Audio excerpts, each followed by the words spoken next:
everyone! Welcome back at last to Special Presentation, or Alf will not be seen tonight. with Mike and Ethan. I forgot that part. Oh, right, Well, yeah. you remember who we are? Welcome back to Special Presentation with Karate Cat and Sherman. Street frogs. You forgot the We other have parts been- of the comic strip, huh? Yeah, we have been doing the comic strip for so long that we almost forgot that, when we started, we were talking about actual comic strips. I was actually thinking, well, what other shitty 80s shows can we go back and look at that nobody remembers? Are we going to do an episode about Zazu U? How about one about Angela Anaconda? Wow. The Are Cramp those 80s? Twins. Are- Oh, no, Yeah, those they- are like 90s and 2000s. yeah, I mean, they are really bad, though. They are very bad, and nobody remembers them. I only remember two of those. The Brothers Grunt. Wow, that's a show that I have never actually seen. I only know of its existence because my wife has like a CD of like TV tunes, and it's It all has TV the theme songs. Theme song from the Brothers Grunt. It does. Like all the others are like fairly well-known ones that you like. Oh yeah, it's X-Files, Clarissa Explains It All, Unsolved Mysteries, The Simpsons, and then The Brothers Grunt. And it's like, what? The hell is Is it the one that actually tells you the whole like premise of the show? No, there's no speaking in it. Oh, okay. But I actually think I did at some point look up the Brothers Grunt, and it's kind of strange. It's Yeah, I mean, it feels like they came up with the name first, and then really struggled for for a concept that actually fit it. It's about this monastery of incredibly ugly guys who all sort of look like diseased lungs, and they're all named after the Rat Pack, and one of them turns out to be the chosen one, so he panics and runs away.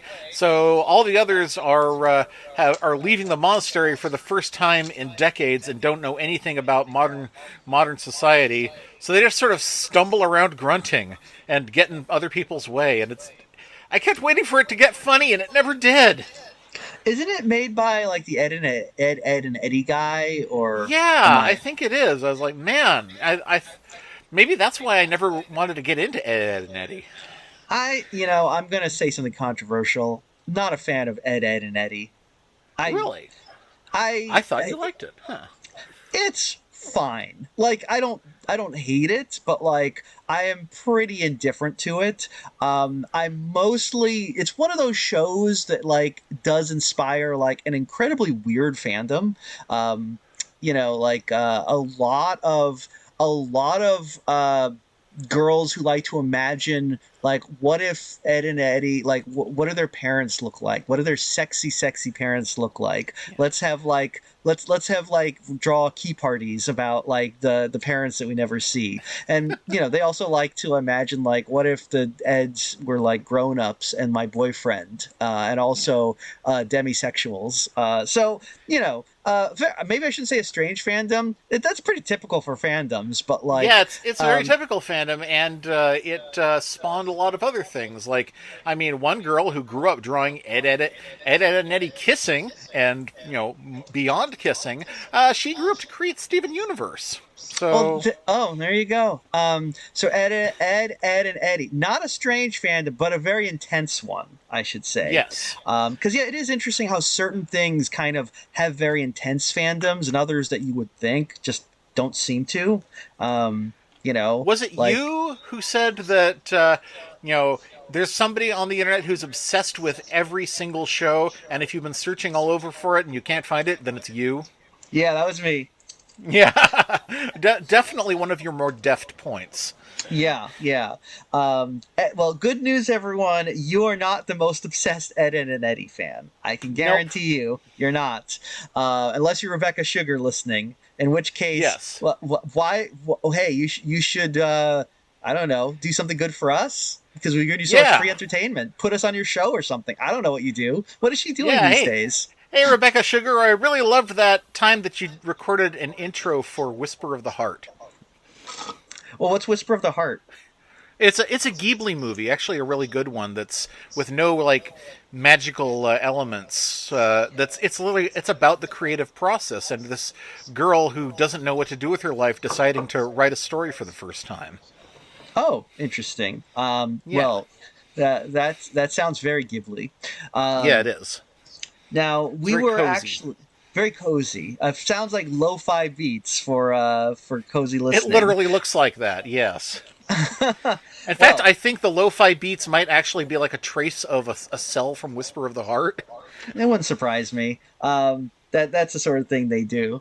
Okay. Well, we are not talking at Whisper of the Heart today or Ed, Ed, and Eddie. We're actually talking at the final installment of the comic strip. That's It's right. At long last, we have got a tiger by the tail. yeah. That is their theme song. It is in their station promos. It is in their commercials. They talk about getting a tiger by the tail because they're the Tiger Sharks. Yes. But apart from that, tigers don't feature into this at all. No, in Now, fact, so it in really fact, doesn't make not any. even tiger sharks. There's one No. shark, but he's a mako. Yes. Um, yeah, I get. I mean, I will. I get why they gave them the name the Tiger Sharks. Like, Yeah. I I get mean, what it. other shark can you name a show after? The bull sharks? White Yeah. sharks doesn't sound good. No, no. I mean, of course, hammerheads. You could call them the hammerheads, but then people would Yes. wonder. But I think the problem is, like, if you said hammerheads, people would know what a hammerhead shark looks like, so they'd expect a bunch of hammerheads. But if you just Yes. say tiger sharks, nobody fucking knows what a tiger shark looks like. So it's like, oh, whatever, a bunch of sea animals. That's fine. I guess Which I is assumed kind a of. tiger shark had stripes, but I think they don't. I think they're just called that because they're fierce. Oh, okay. I didn't know that. I know very little about tiger sharks or sharks I in know the show general. that you would like, Goblin Sharks. Oh, yeah, actually, you know what? Yes. Okay. I would like that. And I think this show would have been improved with the Goblin Shark character. Yeah, Goblin by the tail. Wait, no. Well, so this Except is a that that doesn't fit the meter. This is part of the Rankin Bass shows. Rankin Bass has 3 shows that all have superheroes or sort of quasi superheroes with an animal theme, and their middle name is mm. Thunder cats, Silver hawks, Tiger sharks, Hype preg. Oh wait, how did that get in there? If only. Well, yeah. So this was their third bite at the apple, and I guess what do you think? You've seen we discussed that you've seen Silverhawks and Thundercats, Yes. and I believe you were a fan of both of those. Yes, I was a fan of both of those, and I didn't get to see a lot of Tiger Sharks. I went ahead and watched a few more than I required for you to watch, and I realized, wait a minute, I think I dig this. I think I might, if this had gone further, this might have been my favorite of the 3. Oh, really? Interesting. So I only watched up to I think episode 5 or 6, the end of the Shark, Yeah, Save the Save the Sark. Sark. Yeah, Yeah, yeah. yeah. That's So how weird is that? Their ship is called the Sark, not the Shark. The Sark. yeah, is that like is there some sort of sea creature called a Sark, or Not to my perhaps knowledge. perhaps it is named after the artist Sark, author of How to Be a Succulent Woman. Um, but otherwise, yeah, I got nothing. I don't know. It's the Sark. So that's the name of their ship. Um, and well, should we? Let's talk about the Tiger Sharks. They Yes. are um, well, they are not actually a superhero team. I watched this show as a kid, not religiously, but I saw it occasionally, and I just kind of assumed that, like Silverhawks, they were some sort of space police. Um, No, I thought that too, and it's not until episode 5, part 1 of Save the Sark, that they actually state what they do. They're treasure hunters. So in some ways, it's all you could almost look at this as a show from the bad guys' point of view, because they're basically looters and grave robbers. Yeah, they do. Because I think they actually call themselves. They say salvage at one point. Yeah.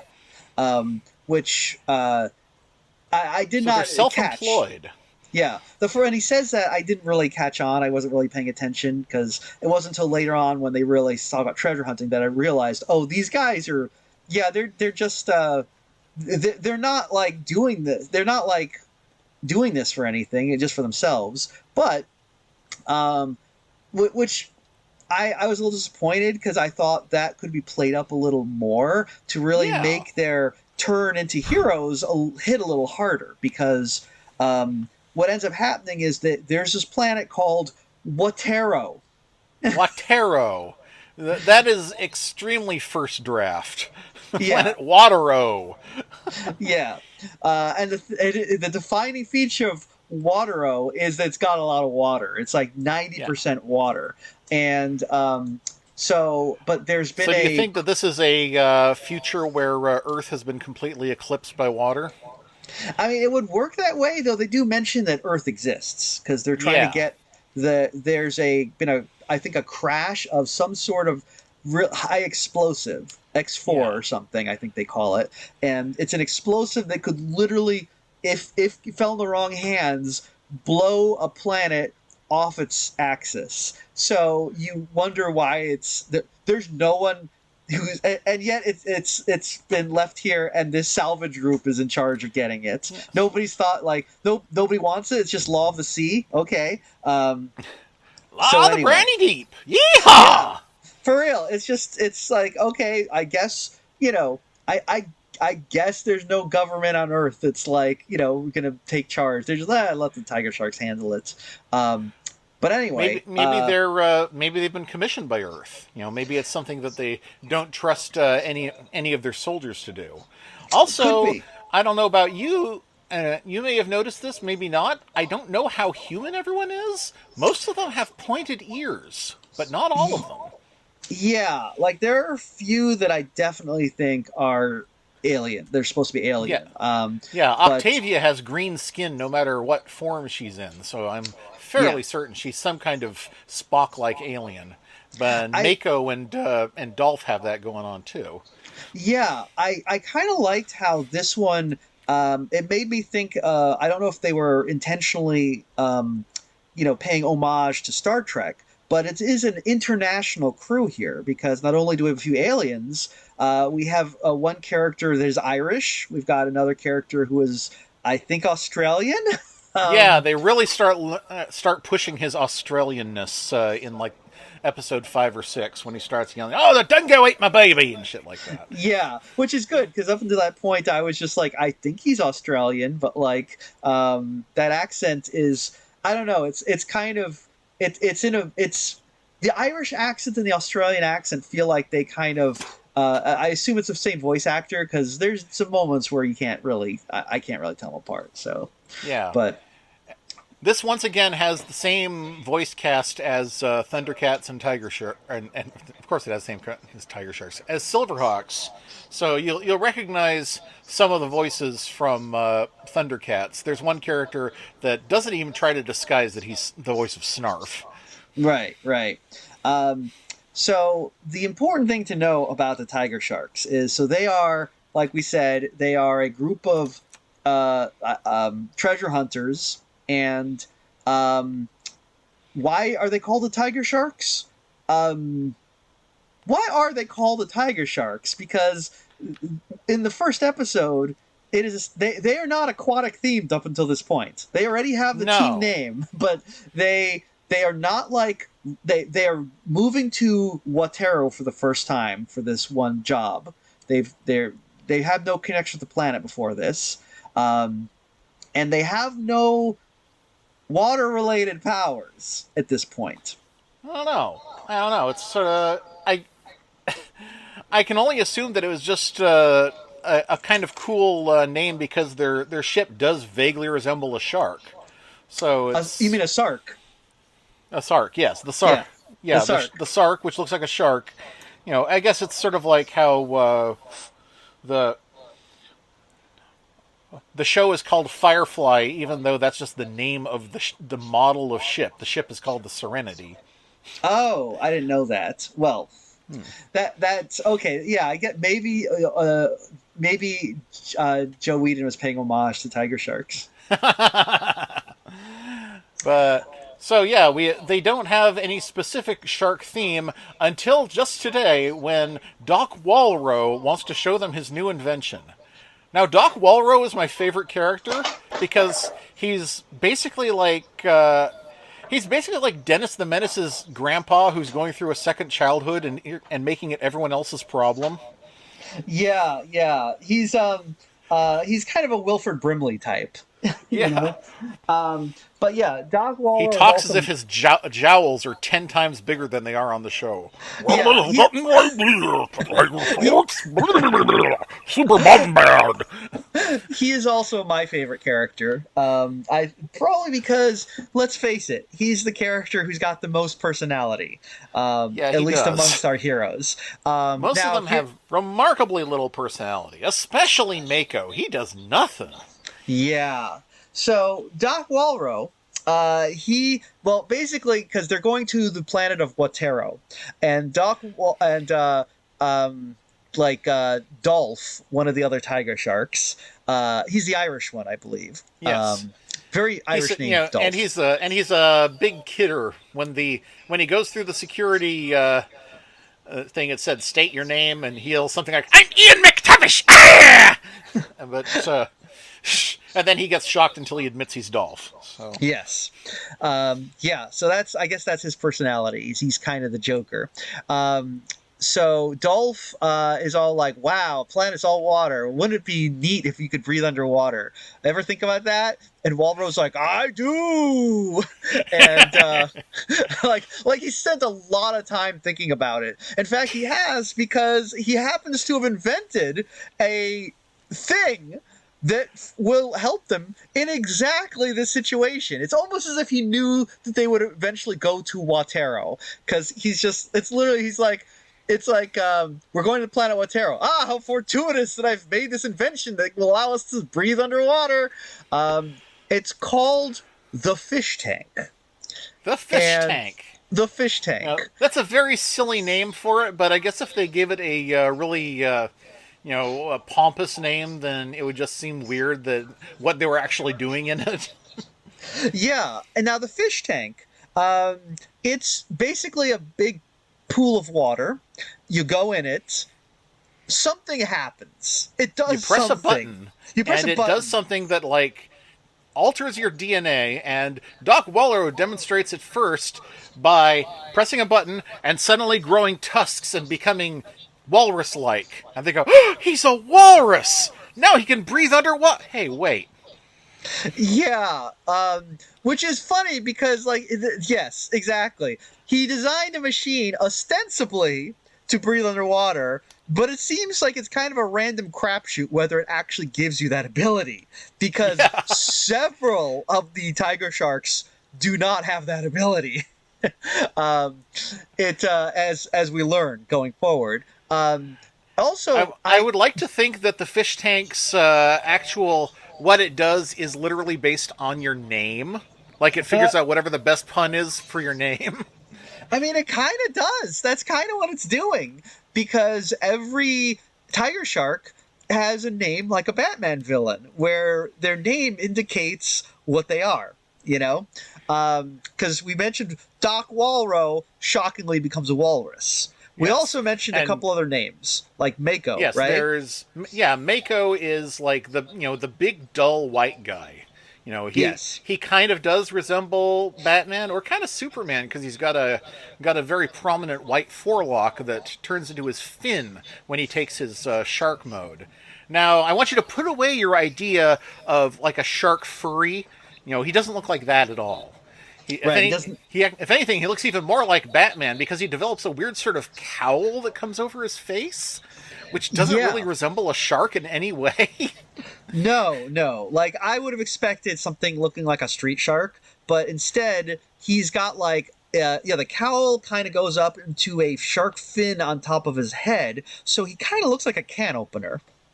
I was gonna say he looks like a clan member. Oh shit, he kind of does. Ooh, unfortunate. But luckily he's blue, so that kind Yeah. of He's blue with yeah. a white chest, white jaw and belly, and Yeah. he's got fins on his ankles and forearms that he can actually use like knives, and his fin works that way too. Oh, So useful. he's the only one who actually has some sort of weapon with his powers. Now he is, I assume, the leader. I guess what's funny is that Octavia is the captain of the ship. Oh, so interesting. Okay, well, So he's like the leader of the Silverhawks, but the ship is her business yeah, or something. you mean like leader that. of the Tiger Sharks? Tiger Sharks, So, Silver Sharks. do they treat the captain of the ship more just like the chauffeur than like an actual captain? Yeah, she's the She pilot. does defer to him in one episode I just watched where he actually yells "hard a port" and she protests and he says, "Do what I say." So Huh. I wonder if she's probably just supposed to be like more of a pilot than a captain, I guess. But he addresses her as captain. But oh, then yeah, I don't know what's going on. Jeez, what's going on up, Tiger Sharks? yeah. All Well, right. maybe well, it's maybe again they're kind. You could almost if they'd had a little more guts, they would have made them a pirate crew. Like you Yeah. said, the idea of these being bad guys who discovered that it was more rewarding to be good guys. That you would have, Tiger Sharks has a lot of potential there. In fact, just the concept of Tiger Sharks has more potential than either of the previous two shows because sea creatures casts a much wider net. Get it? Than cats and birds. absolutely, 100%. This is this show. Like I watched it, and I was like, it honestly does have so much potential. This could be so cool. But unfortunately, I don't. It takes a little too long to get to the coolest parts. It's like what I watched of it was like fine. I wasn't offended like when I watched some of the other comic strips. I could see this as like okay. Yeah. But it's not ideal, and a lot of the issues I think are exemplified by the fact that the planet is named Watero. It's the kind of Watero. it's obviously there's a lot of like first drafty type stuff in this because it's the 80s and they didn't bother doing second drafts with cartoons because why not? But we I'm willing to mentioned bet that a lot of it is probably like repurposed from something else they were doing. And they threw out Tiger Sharks in a meeting, and someone was like, "That's good, let's do that." And they're like, "Oh, okay, shit, let's put together, let's take our drafts from the Pirates of Dark Water or whatever, and turn it into this." Oh yeah, now that's a great show. That is a good show, Pirates of Dark Water. That one holds up really well.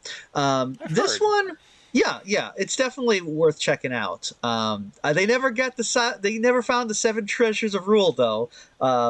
But here's so who else? We mentioned a couple other characters. We mentioned Octavia. Yes. Yeah, Octavia, no prizes for guessing what she turns into. But again, not the Octomaid you're expecting. She just has an octopus for a head, so she's kind of Cthulhuoid. Yeah. I guess they were like, well, we don't want to. She's got to stay sexy, Yeah. In the intro, Disappointingly, I haven't seen any episodes where we get to see her do anything in her octopus form. too bad. In the intro to the show, when she comes on screen, she's jumping around, and she does this move where it looks like she is shooting ink, and it kind of becomes the wipe into the next scene, and you see the other tiger sharks. Yeah. Does that mean that she could create a pseudomorph? She could make a fake Octavia? That would kick ass! It would. So I suspect they never actually did that on the show, but like it is implied, I think, by that opening credit sequence, and that would be a very cool power to have. Yes. So Octavia, she is the girl. Yes. I guess. Well, girl one of two. So there are 2 girls, which is unusual. Yeah. Yes, the other girl is Angel, who is coded much younger, but still seems to be an adult. And in her fish form, she is very colorful, but not a lot of options seem to be newly open to her, apart from that now she can swim better. Yeah, and I assume she is supposed to look like an angelfish, although Not she just especially, more like a clownfish. yeah, I assume when they were making the show they were like, well, we're not actually going to look up what any of these things look like because why bother? There's no internet. We'd have to go to a library or something. And I guess though If Angel she's like a clownfish, she should be able to change sex. I mean, that would also be a really cool power to have. You Yeah. know, I mean, actually, I wonder how. That'd be actually kind of interesting because technically, it would be a great like Master of the Skies thing. You know, like It very would, useful. And And, other things. and they could even just play it off as like, well, I'm a clown. I can change my makeup. Yeah, there's a lot of potential for that. In fact, also a lot of things that they probably couldn't show on a children's Saturday morning cartoon show because if she can change sex, she would be really good at the art of seduction. You know, Yeah. because she could be like, all right, what's this person into? I can be that. You know. Um, so yeah, she does not, as far as I know, have clownfish powers or angelfish powers. She just is, yeah, she can swim. She Yeah. hangs now. There's another guy she hangs out with who I think they're kind of like the Wonder Twins. They're both Yeah. the kids. Yeah, there's Bronk. Bronk turns into a seahorse, sort of. You really have to use your Oh. imagination. Wait, like Bronco? Yeah, exactly. That I thought he was a sea monkey. Honestly, I was so confused. I can see that. He looks like an amazing live sea monkey. Yeah, because he's But, got the little yeah, especially because he's got little antennae. Yeah. Yeah, he's got the little dealy boppers and everything. He does not have the prehensile tail of a seahorse, as far as I can tell. And I mean, I don't know. We're just gonna have to impregnate him and find out. Again, there's a lot of fish powers that would be very entertaining that they kind of leave out of this. But I will say that if you wanted to pick something that was a good swimmer, you could pick something much better than a seahorse. that's true. They're kind of not really built for swimming. No, they're built for hanging onto seaweed. Yeah. I don't see a lot of seaweed on this show, actually. Oh, do we? I guess so. I don't remember. Yeah, maybe they're waiting for some episode where they introduce. Oh, it's our new arch enemy, Sargassum, the weed of deceit. Oh, damn, that's pretty good, actually. Now, Careful, we're entering the blood waters of Dr. Z. wow, you know what? That's pretty good. That's really good. So we are okay. So we mentioned, who else have we not mentioned? Oh, Dolph. Dolph. We did Yes. say Dolph. Yeah, we have Dolph. Dolph, and there's one more who they're actually rescuing, whose name is Torka, or is it Lorca? Lorca, that's it. I thought it was Lorca. Lorca, yeah. Torka is different. That's a Transformer character who Right. is a orca, but also an elephant. So Oh, sure. Why not?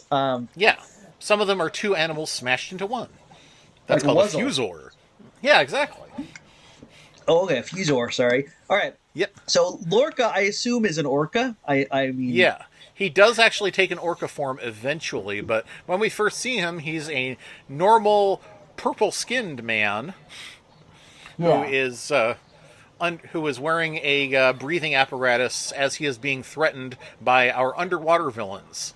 That, I think, is the most interesting part of this show, is the idea that, they're like, well, do we want an underwater show or a sailing show? Let's do both and we can have a villain for each side. Yeah, that is kind of interesting. Because we have the Mantanas and the Captain Bizarrely Pirates, I guess. Yeah, the Mantanas. You remember their commercials? Wanta Manta, don't you wanta Manta? I honestly, like I said, did not watch a lot of the show as a kid. I did, know about it and watch occasionally. So my main memory of the Montanas is from a dream that I had when as a child, and they were Wow, currently really? on television. Yes. So this dream, for reasons, okay. So, do you remember Alf? The TV, the cartoon. The cartoon, yes. Do you remember Alf had a weird dog? Yes, the dog that you see in the opening credits. Yes. So in this dream, that dog was like really big. It was a not or not might not specifically been Alf's dog.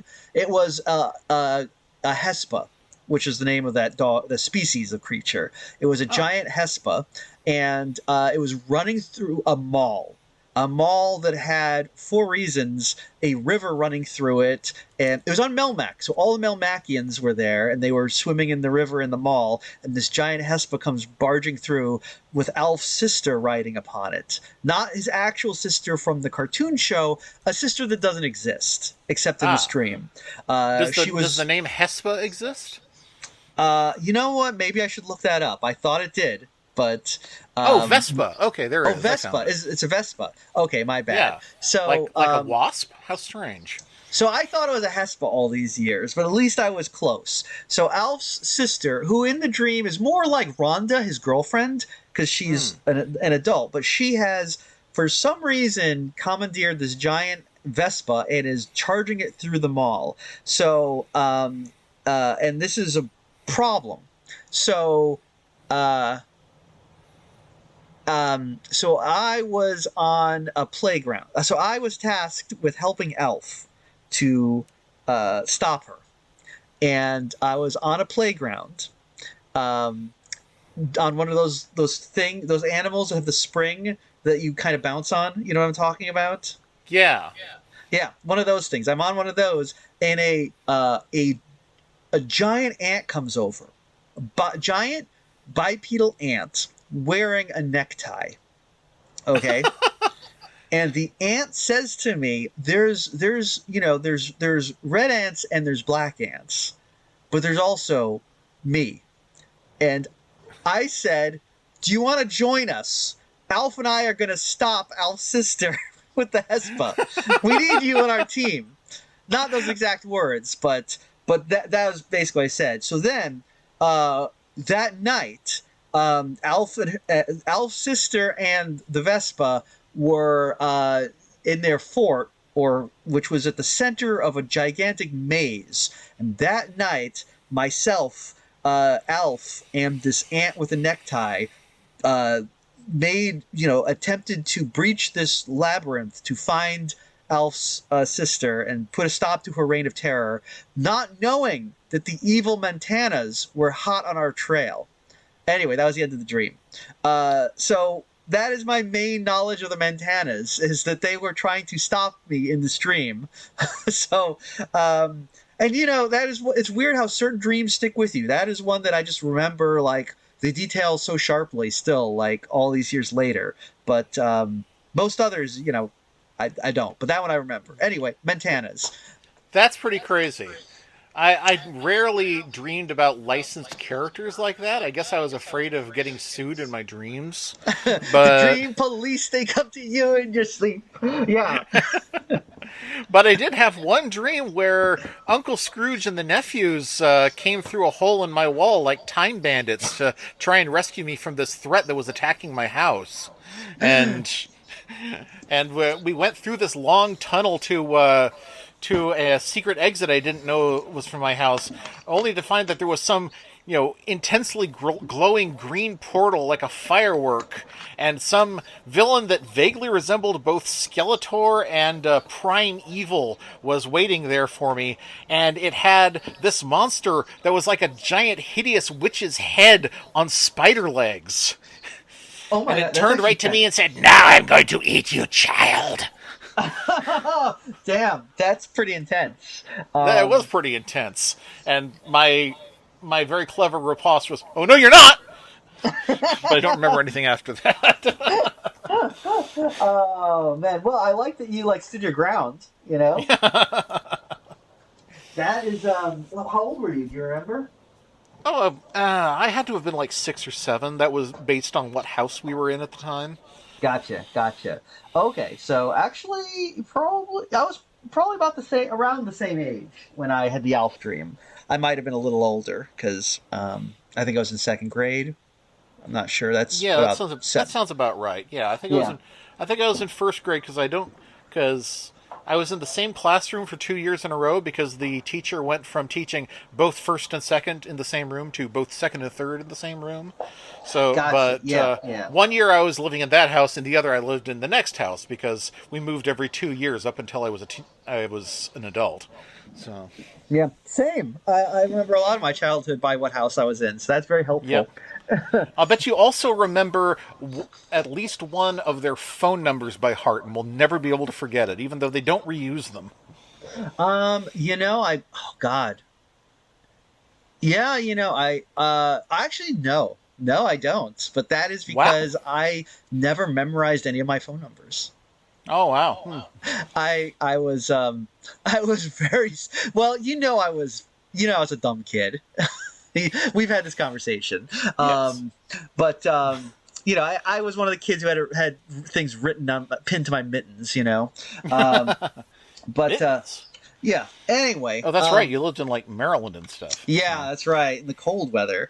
So anyway, they are the Mantanas are. There's the Mantana. The Mantanas are.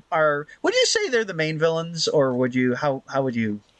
I'm not sure because there seems to be some crossover. There's at least one episode where the Mantanas borrow one of Captain Bizarrely's crew for a certain gig. So Yeah.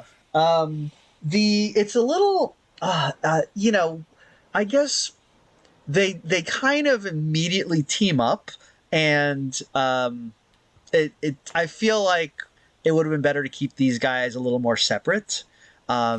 Because yeah, it I would have get been better if first they'd both gotten trashed by the tiger sharks, and then they were like, well, if we joined together, we could rule the world. Yeah, I feel like this just would be better if usually they were separate things, and we got the occasional episode where they teamed up. Um, Yeah. but because it kind of it would help to kind of keep them a little thematically distinct. As it They is, are. They're very much yeah. playing on the whole idea that the two bad guys are always plotting against one another and always trying to send each other to do each other's dirty work. Yeah, they're all on the side of evil. I like that. It's Saturday morning, so they're on the side of evil. Yes. They say it. So they're happy about it. Um, but Also, initially it's just the Mantanas who are chasing the tiger sharks, but along the way they fire on a glacier or something that has a bunch of villains frozen in it as a form of prison. I think this is kind of a brilliant idea. It means you can just keep adding more villains that thaw out. yeah, actually, that is a pretty good idea. And we do because it's Captain Bizarrely's pirates who are Okay. frozen. Now, well, if I just told you, hey, Captain Bizarrely is coming over, who would you expect? Would you expect this vaguely skeletal, vaguely baleen whale looking man? No, that is not what I would expect at all. I would expect someone who's, a little more wacky. Like, if you said Captain Bizarrely's coming over, I would be like, oh, this is going to be entertaining. Clearly, there's going to be a show, and I'm ready for it. I'm just ready to be charmed. I just expect it'd be like when Krusty the Clown comes over, Oh man, is Captain Bizarrely going to come over and start crying about his estranged father? Father! I loathe my father! Now, Captain Bizarrely is a pirate, but his outfit I look at him and I'm like, this looks like one of those wooden nutcrackers. You figured out what the toy does, yes. The whole idea, the Captain Bizarrely figure, based on the idea that Captain Bizarrely is terrified of water, its action feature is that he shivers and his teeth chatter. Oh, really? Oh, I didn't realize that the tiger sharks had action features like the Beetlejuice ones. Yeah, obviously the tiger sharks themselves all have the same action feature, which is that their heads flip to change them into shark form or various animal forms. Okay, well that explains that because Okay, here's the thing. So the tiger sharks, they get in this fish tank and they all turn into their water forms, right? Yeah. And then they are all like, oh, Walrose all like, the only way we can ever turn back is if we go back through the fish tank. And then later on, like the Mantanas are threatening the fish tank, and the tiger sharks go, oh, if they blow up the fish tank, we'll be trapped in our cool forms forever. And my thought was like, well, yeah, do that. That's what we want as kids. We want to see you in your cool forms. We don't want to see you in your lame ass human forms. Why wouldn't that as a narrative thing blow up the thing so that you could keep them looking like that? But I Yeah. guess it's so they can have that transforming gimmick in the toys is why. Uh-huh. Okay. You know, well, it's why they, you know, it's why there are every Transformers episode has an episode. Every Transformers series has an episode where they get stuck in car form and can't become robots, or stuck Right. in beast form and can't become robots, or I don't know. I didn't watch much of BotBots, but maybe there's one where they get stuck in like popcorn box and gumball machine form. bots.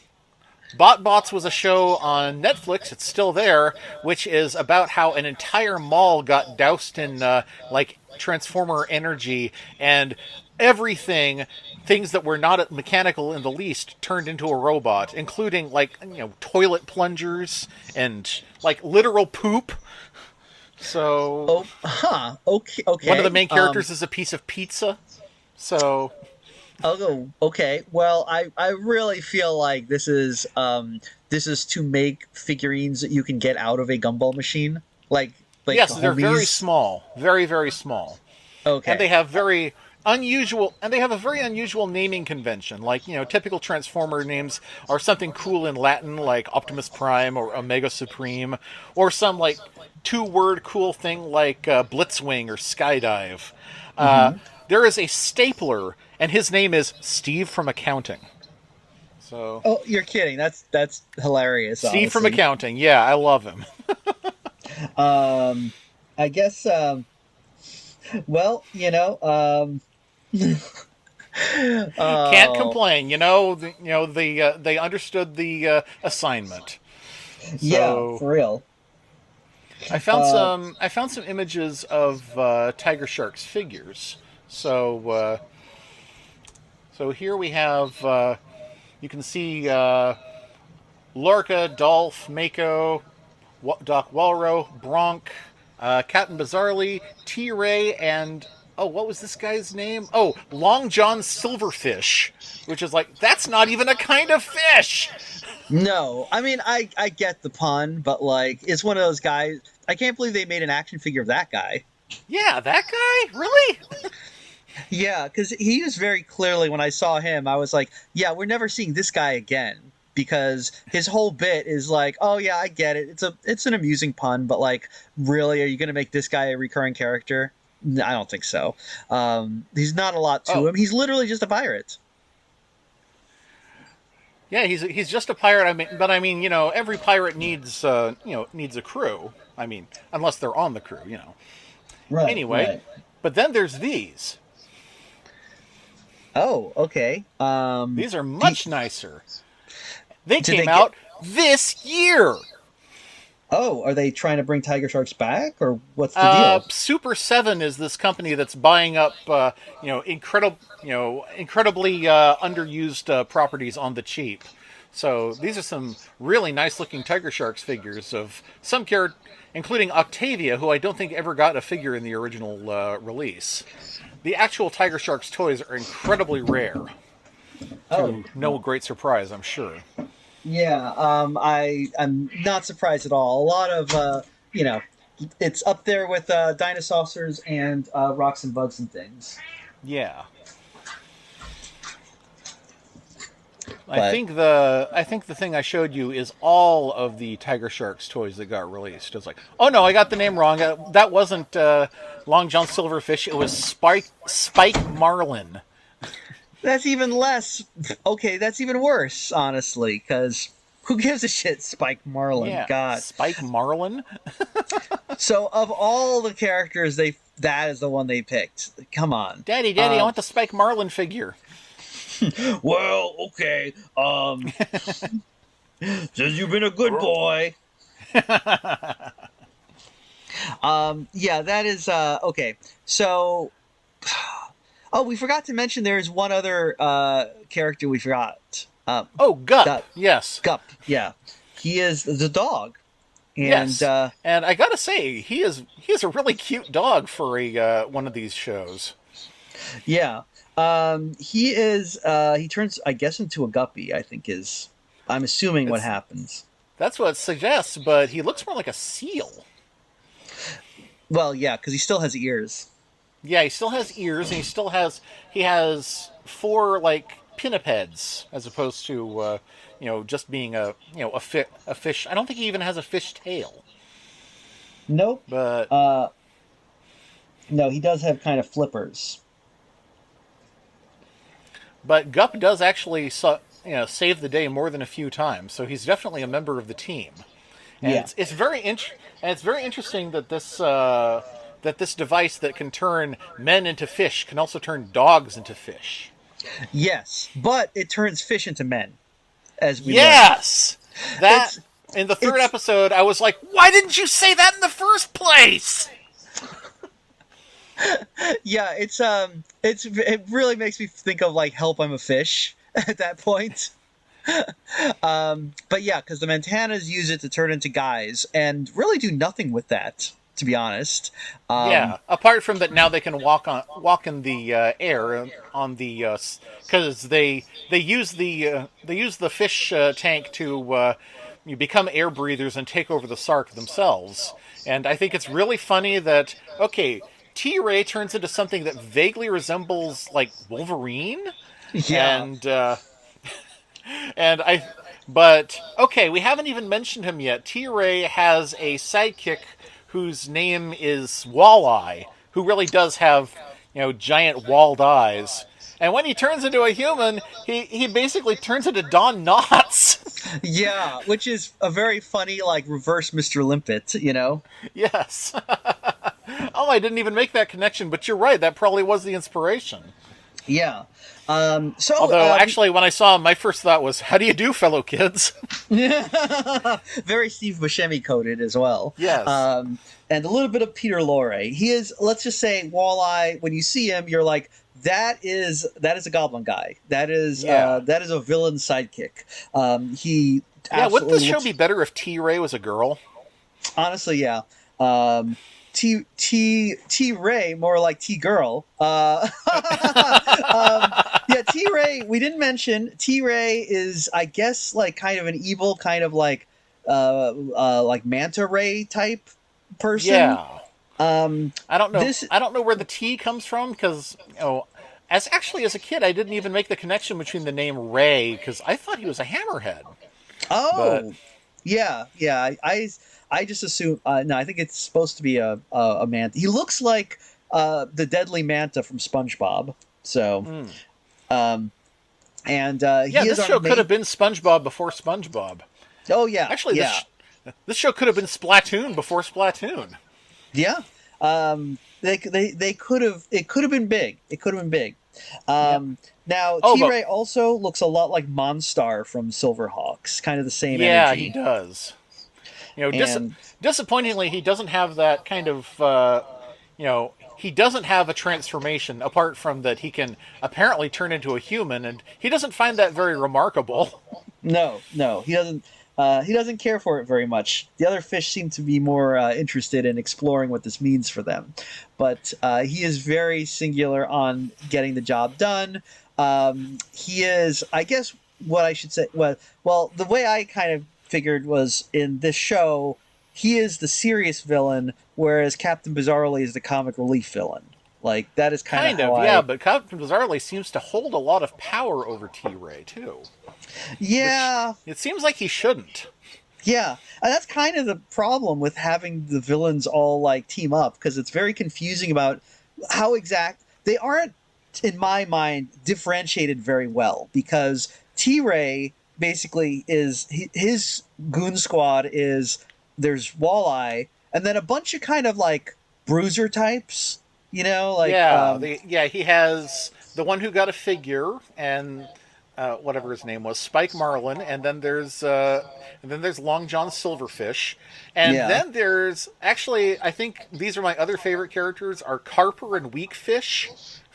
Yes, and these guys, you can tell this is a Rankin Bass joint because they have those weird chins like the goblins in The Hobbit. Yeah, they are extremely, they're goblin coated, but not in the way you think. And No, and their names are very appropriate because they have extremely graspable personalities that you can start doing jokes about immediately. Where Carper never says anything that isn't complaining, and Weakfish always tries to beg off because he's sick. yeah, is weakfish a kind of fish? It is actually. I didn't Oh, know okay. that. I've never heard of it, but I just assumed to make the pun work. Yeah, these guys are, these are the most comic relief villains we have. They're huge cowards and like lazy as well. And So also, and T. Ray even says, "Well, what have you terrified twins brought for me now?" yeah, Or something like that. yeah, they are. Oh, Weakfish is also known as bastard trout. That's funny. That It's the is state fish of Delaware. They should have given him a Oh. Delaware accent. yeah, yeah. Take that, Delaware. So let's see. And like, yeah, there's a bunch of other kind of just like tough guys with names like Shad and Yeah, I don't Shad. know, just the names of fish, I guess. I really didn't pay much attention to these guys because they're just not that interesting. They don't have a No. lot of individual personalities, which is really kind of a shame because like they're fish themed. You could have so much cool stuff here, you know? They're a much more interesting, fish. I mean, you and I could probably come up with some better fish characters. Like, I've got one, Grouper. Grouper is a big fat guy who can kind of suck things in like a suction pump, but he's also a huge music fan and who's always being like, Oh my god, Corey's on the cover of Tiger Beat. Well, here's the thing: it's like, okay, when you have a team of villains, you have okay. You know how when you have a team of heroes, you have the 5-man band, right? yes, What is team of villains? What is your team of villains got to consist of? You have your let's your see. your You have your leader, and you have Right. the dragon, and Okay. which T-Ray does not have, but Captain Bizarrely definitely does. Now, when you say the dragon, that's not like a literal dragon. You mean that is like what is the dragon's It's role? the guy who does all the bad guys' dirty work for the most part. Gotcha. That would so be. that I don't know. Let's see. I'm trying to think of an example that you would know well because my first thought is Soundwave. But So would the dragon be like a big bruiser type guy, like the equivalent of the big guy on the heroes team, or what? no, more of a more of a just the guy with no the guy with no morals who gets things done. Oh, okay. So okay, got it. Okay. So he's going to be the most competent one on the team, I guess. The one Yes. okay, not the one they send out first. All right. So there's the dragon. What else do you have? You would have. I'm looking up 5-man band now. I'm trying to. Oh, is I'm there trying to actually find like it. is there actually like an official like evil version of that? Yeah, there is. Let me see Okay, if I I can didn't. find. Yeah, that's why I said the dragon because that's where it comes from. Oh, I did not know that. Okay. 5 bad band. Okay, Yeah. let's see what they are. So the 5 bad band. There's the big bad, which is the counterpart to the hero. The dragon, who is the counterpart to the lancer. So let's see. Yeah, usually more physical than the big bad. Commonly the most trusted member of the bunch, good for leading mooks. Sometimes the most classy looking. Much like the Lancer in the opposite of a 6 Ranger trader, the Dragon is most likely to betray the team, especially if they're the Starscream, and may bear their share of resentment towards the big bad. Most likely to be the hero's evil counterpart or worthy opponent within the context of story than the big bad is. Okay, I got it. Then there's the evil genius. Okay, yeah, like a mad scientist type. The brute, who is a counterpart to the big guy, and the dark chick, who is counterpart to the chick. Okay. Okay, so this is your typical team of bad guys. I think that a proper team of bad guys should also have like I feel like there's a couple archetypes that are missing from this though. Yeah. Like I feel like you would also have like a like they would also be like a, you know, like a minion, a goblin type, like I've talked about. Right. There's a sniveling little weenie that like sucks up to the hero, the evil guy, the evil head all the time. Yeah. And We have that in the form of Walleye in this show, and Yes. Yes Man on Silverhawks. yes, Mumra exactly. did not have one. No, Slythe kind of did. Like Jackalman was kind of like that, though. Really Yeah. not really very well defined. Just more Though I like feel like Slythe was more the dragon to Mumra. yeah. No, I would say so. I think yeah. No, I agree. Like Slythe was the dragon to Mumra. But that's interesting because then all the other characters in Thundercats were in relation to Slythe because Vulture-Man was the evil genius, but for Slythe rather than for Mumra. And Yeah. I would say, boy, like I guess Monkeyan and Jackalman were both kind of like just like goobers. They weren't really, Yeah, yeah. And there was no lady mutant, so you didn't have a dark chick. So you know, really dropping the ball, Thundercats. But not as much as the Mantanas because literally you have the big bad, you have one like sniveling sidekick, and just a bunch of brutes. Because like I don't, yeah. you know, we're This really is also missing a stuff. problem.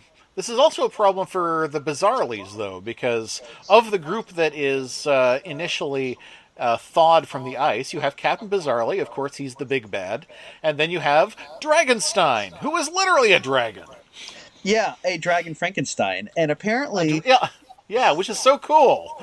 yeah, I like how. One of my friends said, "Make sure that you tell everybody." When I said that I was doing a show about Silverhawks, she said, "Make sure you tell everybody that Dragonstein is the best character." You mean And I a said, show about tiger sharks? Tiger Sharks, yeah. See how bad this is? The shows, Yeah, yeah. Silvercats. Anyway, sorry. Yeah, silver cats. And I ranked my characters as 1, Dragonstein, 2, Doc Wallerow, 3, Octavia, 4, Weakfish, and then the rest are all just kind of down at the bottom. Yeah, yeah, that is fair. I would probably, I would also probably do that ranking. Now, I think Rankin Bass. Rankin Literally, Bass, yeah, this time. yep, Rankin Bass because there's so many fish. We're ranking the bass. We're So, really ranking on those bass. Oh, that's some 90s slang that's forgotten. Wow. I do like how when dragons they're running away, like escaping at the end, the villains are like, "Oh, we gotta, get away, curse you next time, Gadget." Like they're doing that, and bizarrely, it's like Dragonstein back to Castle Dragonstone. It's like what? Why don't you just call it Castle Dragonstein too? Why suddenly translate Dragonstone? that? Yeah, it's like. He just translated the castle? What? When the Flintstones meet the Frankenstones. Yeah. Well, it makes you realize, like, wait, there's a castle Dragonstone. Does that mean there is a Dr. Dragonstein or Dragonstone who made Dragonstein? I don't know. Who knows? I'm willing to bet that whoever came up with the name Dragonstone did not realize that that was what Stein means. True. It was from the 80s. You couldn't Google this sort of thing back then. And people probably just thought like, yeah, this Stein means like a weird zombie monster with bolts on its neck, right? That's it's like gate meaning a scandal. Yeah, Frankengate. Yeah, Frankengate. It's like, it's when they had those plumbers, reanimate all those corpses. Hey, this is Mike. Just letting you know that we ended up talking for such a long time about the Tiger Sharks that we are dividing this up into 2 episodes. So join us next week, and we're going to finish talking about the Tiger Sharks.